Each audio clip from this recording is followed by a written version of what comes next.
Welcome to Man Does Tech, where I solve the problems you didn't even know you had. You're ready. Start with the basics and act now. Make sure you're signed into your Apple ID and the person you'll share with is in contacts. Open Settings, then tap Privacy and Location Services. Toggle Location Services on if it's off.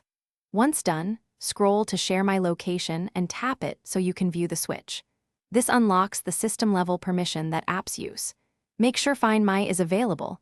This is the foundation for sharing and fixes most common blocks quickly. Now configure Find My and start the actual share. Tap your name at the top of Settings, then Find My. Enable Find My iPhone and Share My Location. This grants persistent, system-level location access. After enabling, open the Messages or Find My app, pick the contact, and choose Share My Location or Send My Current Location for a one-time share. Once done, choose the duration, 1 hour, until end of day, or indefinitely. These steps ensure both app and finalize by confirming the other person can see you.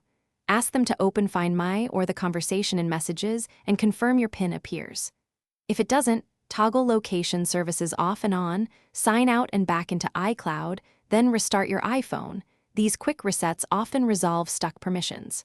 Also make sure date and time are correct and cellular or Wi-Fi is active. If sharing still fails, check iCloud system status and update iOS. Fixes are usually one of these small steps.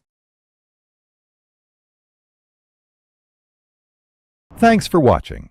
If you found this helpful, don't forget to like and subscribe.